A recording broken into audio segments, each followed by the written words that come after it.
All right, so did not go to school to become an artist. However, I'm sure that you realize that this is a basketball goal with a really big net and a really goofy stick man shooting two basketballs at the same time. So, what does this have to do with angles?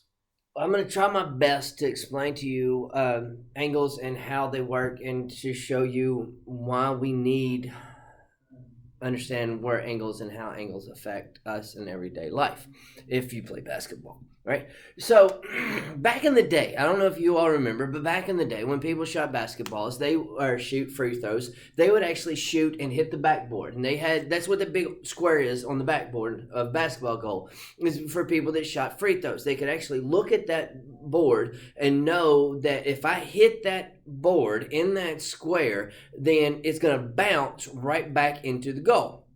And so it actually they had a greater chance of making it if they hit it inside that ball or inside that square if their angle was correct, because it is the angle of reflection is the same as the angle of induction, I believe is what that saying goes. But anyway, it's going to bounce off at the same angle that it hits it. So if this ball here comes in and hits straight in, it's going to bounce straight off, right? So if it comes in at this top angle right here, at this top angle, and it hits it, it's going to bounce right here, right? So there's your angle of refraction, right? So when we see this and we see these angles, and we got to realize that also in physics, when you shoot a basketball into a basket, the higher the arc of the basketball, the greater the goal actually becomes, because of the movement of the ball. And I want you to think about it this way. If you've got and I've got a cup here that's full of water, hopefully I don't spill any of it, but if I've got a cup here, and let me turn it this way. There we go. So it's pretty, isn't it, right? So if I've got it this way and I take a ball and I throw it at an angle this way, right? Straight across, right? See how little of an opportunity I have for it to go in, right? It's going to come in. It's got a chance to ricochet off. It's just a little bitty opening. You're going to have to, especially the flatter you get, the less chance you have of actually making it. Now, if you take this ball and you arc it, you've got a better shot of making it, right? Your opening of making it actually, you got it over here, you got it here, you got it on the front, the back. The higher the arc you have, the greater the opportunity it is to go into the basket. But also, the higher the arc, the less control you have of it. So you've got to figure out what the perfect angle is to shoot the basketball, at what force to get it to get control of the ball, and also to how you can still make the basket more round than this way, right? So that's kind of hard to see in that sense. I can't do it with the lid because the lid's the same size. But if I actually had a ball, you would see with what I was talking about, with it being round, it would go straight. Once it gets to this point, then the hole actually is going to continue hit over this way and bounce over this way. So more than half the ball has to be below the line of angle for it to go down. If a ball is more than half out, then it's going to shoot out. And so if you've got something flat, it's not going to go in because it's just going to keep going over. You get a little angle, and then the more of the angle, the more of that half of the ball you're going to be able to get in that hole. Okay?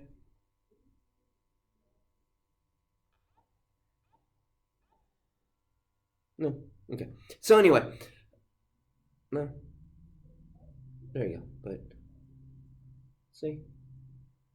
Ball's going to bounce in. Ball's going to bounce in. Ball goes in. See how you have more of the ball, more of a range for it to go in. But if you're going straight across, it's going to be flatter, right? Anyway, so when I was doing research on this, And I didn't write them all down. I've got it over here on my other screen. But so it says that a 5'4" player should launch the ball at 52 degrees at an angle, shooting a free throw, right? 10 feet away, 5'2".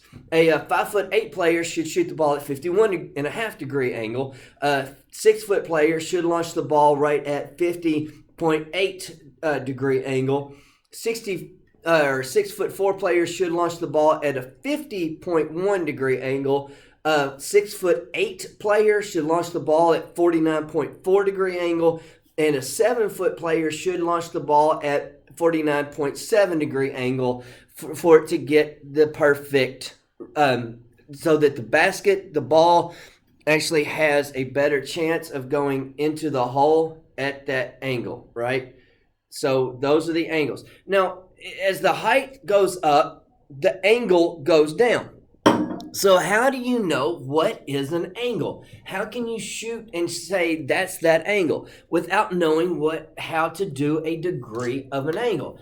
And that's what I'm going to show you. So I'm going to have a part 2 to this, but I wanted you to see this part 1 to see what it takes to get or why angles are important. All right.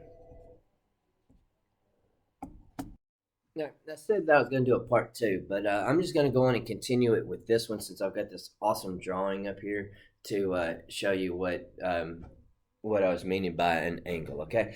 So at the point of release, and we're going to draw him an elbow, and draw him a hand here, right? Here's your point of release right there. So if I were to take a line, and it's kind of hard with me being this close, but you take your hand straight out, and that is 0 degrees. If you take your hand straight out this way, that is going to be 0 degrees. I'm really hoping that I got this drawing somewhat close on this because I was just messing around. All right, so straight up, if you take your arm straight up, it is going to be a 90-degree angle.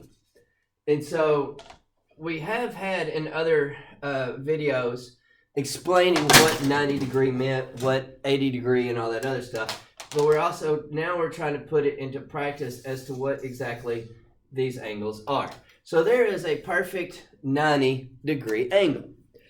So the arc, or the angle at which these balls come from the hand at the vertex of where these two line segments, rays, go into play. That's going to be really close. All right. So if I have this one ball down here at the bottom, and it's going through this projection, this angle, this distance from 0. An angle, all that angle means is the distance that something spins, something turns, the pivot point, trying to think of things that pivots inside. I usually see wheels, gears that pivot on the center, or spins on the center. If you had a hand that spins like the hands on a clock, right, it pivots in the middle, right? That hand pivots. One side of it doesn't move. The other one goes around. So where it doesn't move is called the pivot point. Well, in this case, in angles, it's called a vertex. So the vertex is where this stops. An angle is how many degrees? The distance it travels from 0 to where it is. And going back to what we learned earlier, the distance all the way around is 360 degrees. So it makes a complete circle, 360 degrees.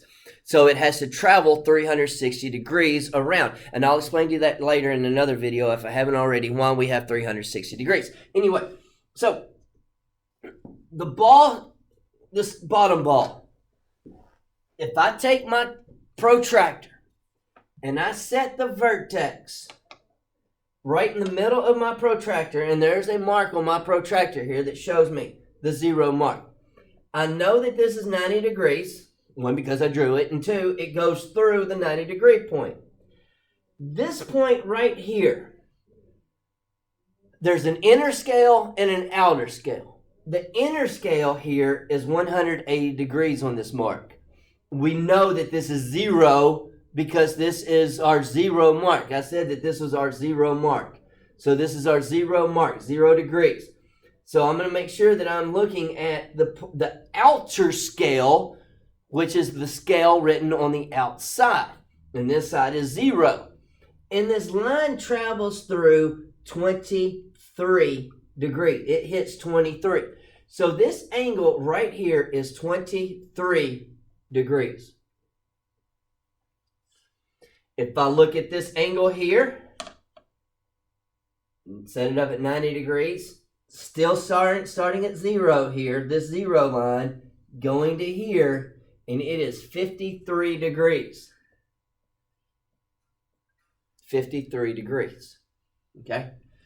So if I look at this and what my projection was on this basketball and what it said a 5'4" player should launch the ball at 52 degrees, and a 7-foot player should launch the ball at 48 degrees. So I was really close at 53 degrees. I got lucky, right? So the higher the arc, the more possibilities you're going to have to get the ball in the basket. The lower the arc or the lower the angle, the more it's just going to bounce and hit off. But the higher you go, the less control you have of the ball. So get that 58 degree angle or 50 degree angle or less, all the way down to right at 48. So right around that 50 degree mark, and you'll have a better opportunity to make free throws, right? So that's where we're going and how to measure angles. It's not just about basketball. It's not about clocks on the hands. I do a lot of woodworking, and I go into a lot of angles. I'm actually making a desk right now in my room for my teacher's desk that's actually going to have a platform, and I'm going to have it angled so that when I put my computer on there, I won't have to keep adjusting the back and putting an eraser behind it to raise up the back. I've made dog bowls with dog food that has a lid that closes that's at an angle. I'm making a bench, a sitting bench right now for underneath the window seats that are going to have angles for them to open up and close for my latches on the side. I'm going to make a drafting table for my wife that actually has an angle on the drafting table for her to turn so that she can draw out her crafts and my daughter can do on it. So angles is more than just sports, but it gives us a really good visualization of what angles are. And so when you're measuring angles, again, it doesn't matter which direction they go on the angles. Let me go over here to a clean board, and I just dropped my eraser off the back. Actually, on this one, I had a pencil on top of my eraser so that I could get the correct angle on it. So this isn't working. I am amphibious. I can use both hands, but I'm not going to right now. Well, ambidextrous, not amphibious. Amphibious are animals that live in water, in land. Ambidextrous is being able to use both hands. All right. So an angle, acute angle, an obtuse angle, and then a right angle. The thing that you have to remember when you're doing angles is using the correct scale for the angle. Okay? So when you have an angle such as this, you have your vertex, you find your vertex, and then you've got to find what scale, if you're going to use the inner scale or the outer scale. So find your 0, and in this one here, the inner scale starts at 0. I'm going to go around, and this one here gets really close to that 40 degree. So this is 40 degrees. Now we talked about having a right angle is 90 degrees. So this being less than 90 degrees because it's smaller, that makes sense, right? If we put the scale over here and this is an obtuse angle, that means that it is greater than 90 degrees. If I'm looking at my scale and I start over here at my inner scale again, and I go all the way around and it hits the 25 degree or the 155 degree.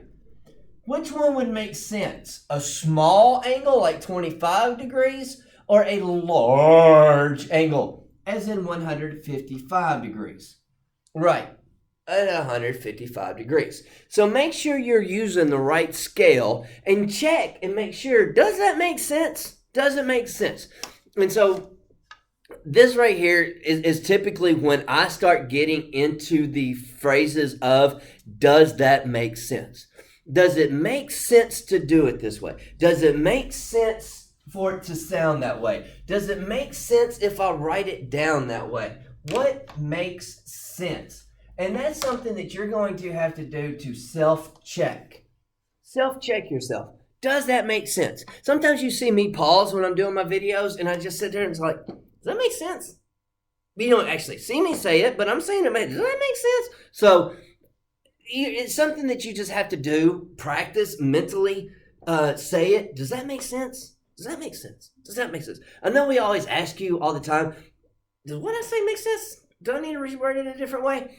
Now I'm asking you for you to start asking that question of yourself. Does that make sense? Did I say what I wanted to say? Did I write what really made sense when I wrote it? Right? So if I'm looking at this angle here and I put my vertex on here and vertex in the point, again, my zero is going this way. So I am using my outer scale on this one, going around this way and come up to 150 degrees on this one. Does that make sense? Yeah, it makes sense. It's an obtuse angle. It's a larger number than 90 degrees. If I come over here and I put up my vertex and I measure it off and it comes out to 164 degrees. Does that make sense? No, because it's not greater than 90 degrees. It's smaller than 90 degrees. So I used the wrong scale. So I put my protractor back up here again. I look at it and I double check it. And yes, it is 24 degrees. Does that make sense? Yeah, that makes better sense, right? All right. So there you go on how to use or how to measure angles. Now, I am going to have a part 2 video. It's going to show you how to make a protractor. And so once I figure out how to make a protractor, I'll make part 2. All right? Have a wonderful day. I'm here for you if you need me. I got to find the stop button.